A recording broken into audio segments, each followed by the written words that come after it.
Dr. Geraldo José Rodrigues Alckmin Filho, com 20 anos de idade, vereador. 24, prefeito de Pindamonhangaba. Depois deputado estadual, 2 vezes deputado federal, vice-governador, vice-governador novamente, nesse caso, gestão Mário Covas. Depois eleito governador, reeleito governador, enfim, passagem bastante profícua do seu ponto de vista político e do seu ponto de vista pessoal, não tem dúvida. Eu tenho a honra, então, de receber o Dr. Geraldo Alckmin para uma conversa aqui sobre, principalmente, Dr. Geraldo, a minha atuação dessa área do direito urbanístico, de falar da cidade de São Paulo. Mas eu vou tomar a liberdade só, antes de começarmos a falar sobre urbanismo, sobre a cidade, de lembrar um fato bastante interessante, que às vezes as pessoas esquecem, da sua atuação como deputado federal e como autor do projeto de lei que acabou na promulgação do Código de Defesa do Consumidor. Eu queria que o senhor iniciasse com esse ponto do Código de Defesa do Consumidor. Muito obrigado, Dr. Magalhães, uma alegria de revê-lo, estar aqui conversando com o senhor. Eu, quando fui deputado federal, a Constituição brasileira estabeleceu que deveria ser feito o Código de Defesa do Consumidor, quer dizer, unir as leis todas na defesa do consumidor. E eu tive a oportunidade de estar com vários juristas, inclusive aqui de São Paulo, a saudosa professora Ada Pellegrini Grinover, o Kazuo Watanabe, Geraldo Ataliba, professor Nelson Neri Júnior, ministro Herman Benjamin Vasconcelos, e foi elaborado um belíssimo projeto que é o atual Código de Defesa do Consumidor. Eu me lembro até que na época não foi fácil. Isso é mais uma interferência do Estado indevida. Não, a lei é para estabelecer o equilíbrio, porque defesa do consumidor. Dá a impressão que ele está sendo atacado. Não, é que ele é a parte mais fraca nas relações de consumo. E ele é a parte mais fraca porque ele não tem todas as informações.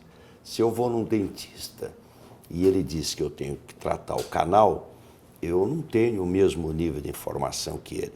Se você compra um celular e dá um problema, você não tem o mesmo nível de informação do fabricante.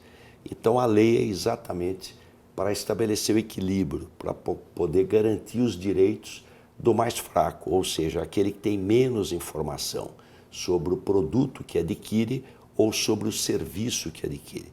E foi tão bom o projeto que o fornecedor de serviço e de produto aproveitou o embalo e criou ouvidorias, criou canais com o consumidor, porque se o consumidor não estiver satisfeito, o negócio dele também não vai para frente. E o próprio setor público é também o prestador de serviço. Então, e o código também se aplica a ele. Então, foi uma boa lei que pegou como se diz. Pegou em São Paulo. No Brasil tem essa coisa da lei que pega e que não pega. Para a felicidade nossa, pegou. E a autoria do então deputado federal Geraldo Alckmin. Muito bem. Mas justamente nessa passagem política, doutor Geraldo, e chegando ao governo do Estado por mais de uma vez, eu gostaria que o senhor falasse de alguns dos feitos seus, especialmente na área da habitação. Então, por exemplo, a criação da agência chamada de Casa Paulista. Então, eu gostaria que o senhor falasse um pouco sobre a Casa Paulista. Olha, o Estado de São Paulo tem um programa habitacional e é o único estado dos 27 incluído o Distrito Federal no Brasil, que reserva 1% do ICMS para a moradia, para habitação de interesse social, as populações de renda menor. Por quê? Porque gera muito emprego, você construir construção civil é fortemente empregadora e vai proporcionar casa para quem não poderia adquirir uma casa. Então, quem ganha um salário mínimo no estado de São Paulo pode concorrer a ter uma casa financiada pela CDHU. Isso foi feito. Depois, a Casa Paulista. O governo federal lançou o programa Minha Casa Minha Vida. Só que tinha um teto de R$ 76 mil, que era insuficiente para as grandes cidades, que são mais necessárias, os programas habitacionais. Então nós complementamos, chamado Casa Paulista. Nós complementamos R$ 20 mil por unidade para viabilizar o programa nas regiões metropolitanas, onde o terreno é mais caro. Então, Baixada Santista, São Paulo, Campinas, Ribeirão Preto, Sorocaba, Vale do Paraíba, foi um sucesso. E fizemos, doutor Manhães, a primeira PPP da habitação e para revitalizar o centro de São Paulo, centro expandido, porque tem muito emprego no chamado centro expandido. Se tomar a subprefeitura da Sé, ela responde por quase 17% dos empregos da capital e só tem 6% dos moradores. Então você tem emprego e as pessoas não moram no centro expandido com toda a infraestrutura. Por que não moram? Porque não tem moradia ou não tem acesso para poder adquirir. Então a PPP foi só para o centro expandido. Galpões abandonados, terrenos baldios, prédios abandonados, foram feitos apartamentos e quem pôde se inscrever para ter acesso a esses apartamentos? Quem tivesse ao menos uma pessoa da família trabalhando no centro. Então aí participou do sorteio. Então se eu tenho uma filha que trabalha no centro, minha mulher trabalha no centro, eu trabalho no centro expandido, eu me inscrevo para aproximar a moradia do trabalho. O senhor que é um expert na área do direito urbanístico, nós não vamos resolver o problema de mobilidade nas metrópoles só com uma visão transporteira. É preciso ver a ocupação do solo, a devida e necessária ocupação do solo e aproximar a moradia do trabalho. Esse foi o objetivo. Só ali em frente à Sala São Paulo, ali na Nova Luz, são quase 2.000 apartamentos. O primeiro conjunto foi entregue na Rua das Noivas, também na Rua São Caetano. Na Rua né? São Caetano, uma beleza de É. conjunto ali.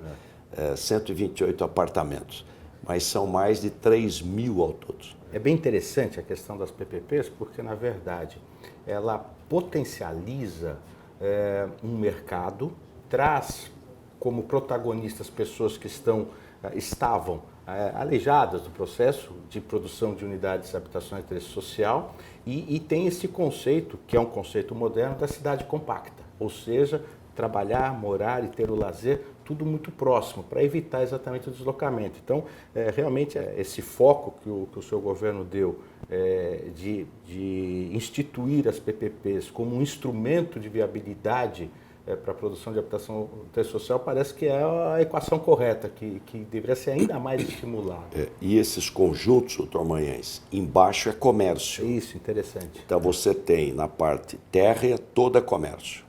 As lojas são alugadas, todas comércio, as próprias famílias podem explorar o comércio ali.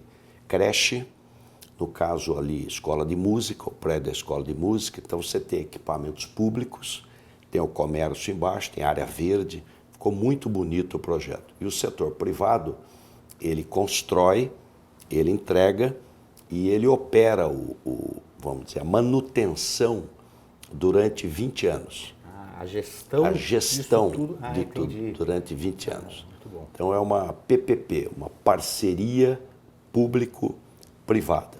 Eu sou fã das PPPs desde a época do Pagão, Pelé e Pepe, o maior ataque do Santos Futebol Clube. Não é à toa que o senhor está falando hoje do Santos, está feliz, é um dia propício para a gente conversar sobre o Santos também, mas falando ainda especificamente dessa PPP, doutor Geraldo, tem um ponto específico dessa PPP ter sido escolhida para ser no centro, porque é muito triste, todo visitante de São Paulo, mas principalmente para os paulistanos, ver a situação de degradação do nosso centro.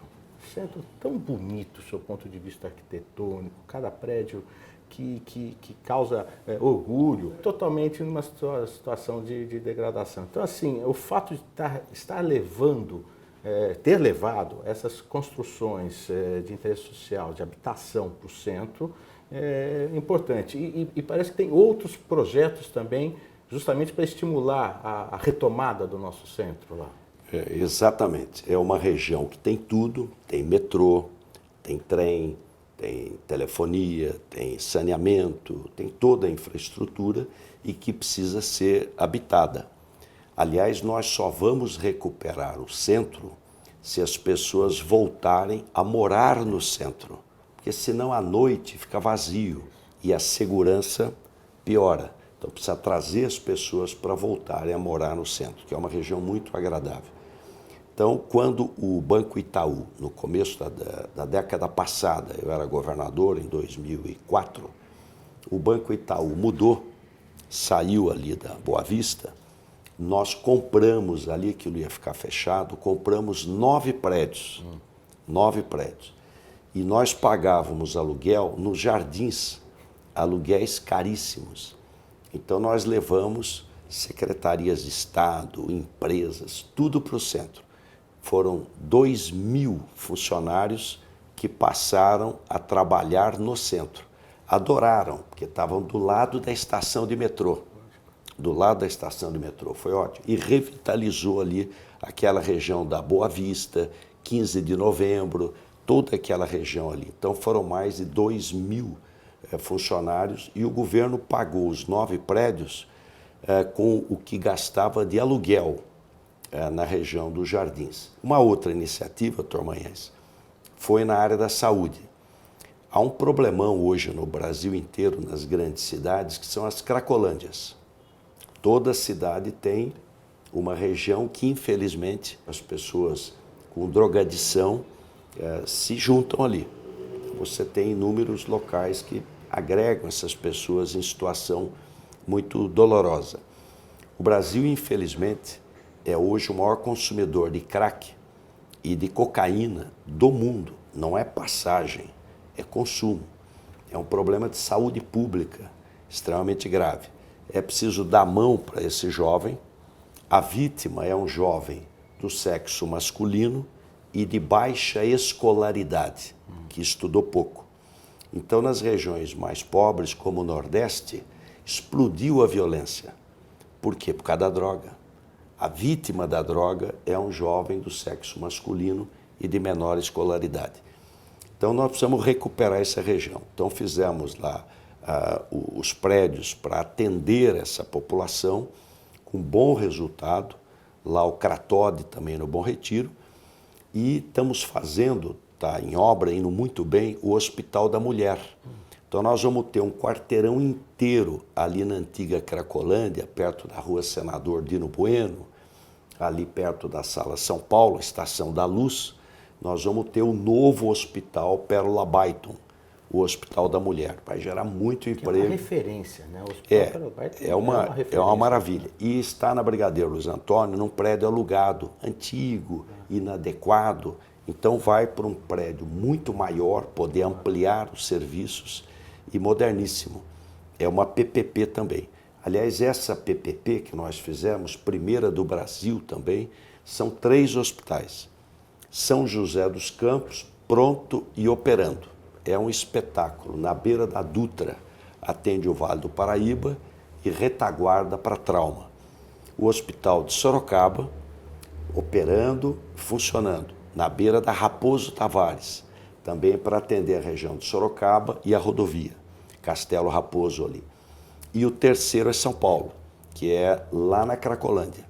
Na Nova Luz, ali um quarteirão inteiro, vai ajudar também a revitalizar esta região. Então eu estou muito confiante de que nós vamos, com várias medidas dessas, recuperar o centro expandido de São Paulo, trazer de volta as pessoas para morar ali e recuperar a região. O senhor lembrou do Cratode, realmente foi uma iniciativa bastante interessante, se discutiu bastante do seu ponto de vista jurídico a questão das intervenções As internações. As internações obrigatórias, né, compulsórias, enfim, foi uma intervenção interessante, porque normalmente as pessoas colocavam, a população em geral, colocava aquilo como um problema, mas que era sempre um problema distante e não busca uma solução. E essa iniciativa foi, não, eu trago essas pessoas para mim, temos que resolver o problema. Então, eu acompanhei isso via OAB, até do nosso amigo comum, Cid Vieira de Souza, que teve uma participação muito... Aliás, doutor Manhã, seu colega de Direito, da Advocacia, doutor Cid Vieira, muito engraçado, e ele ajudou muito. Tinha lá a internação voluntária, é a maioria, se você abordar corretamente, nós temos equipes de voluntários e de funcionários, equipes treinadas, ou de organizações sociais, que senta no meio-fio, senta na calçada, conversa e consegue levar o jovem para ter o tratamento. Porque a dependência química é doença, como é pneumonia, como é apendicite, precisa ser tratada. O paciente viciado, não só em droga, mas também em álcool, é preciso dar mão para ele e ajudá-lo a sair. O traficante é prisão, quer dizer, aí é crime, mas o doente precisa ser tratado. E um jovem, ele resistia ao tratamento, estava lá na rua, lá na Cracolândia. Dr. Cid, então, descobriu que o rapaz era São Paulino, isso faz uns 10, 12 anos. Aí ele falou para o rapaz, se eu trouxer aqui, segunda-feira, uma camiseta do São Paulo, assinada pelo Rogério Ceni, naquele tempo, você concorda com a internação? Tá fechado, eu topo. Aí ele foi lá, conseguiu a camiseta, e o rapaz foi internado e sarou, se recuperou totalmente. Então eu brincava com o doutor Cid Vieira, dizia, doutor Cid, se tiver um caso mais grave, diga que eu arrumo uma do Neymar do Santos, porque o Neymar era naquela época do Santos, né? Mas a compulsória é quando a pessoa não quer, a família você não localiza e o caso é muito grave. Porque o problema do dependente químico é que ele não tem só a dependência química, ele tem o que nós chamamos de comorbidade. O que é comorbidade? É mais de uma doença. Então ele tem dependência química e tuberculose, dependência química e cirrose, dependência química e AIDS. Ele tem mais de uma doença, então são casos complexos. Tanto é que nós inauguramos um hospital em Botucatu, primeiro do país, só para dependência química. É um hospital especializado nesse trabalho, com resultados muito bons.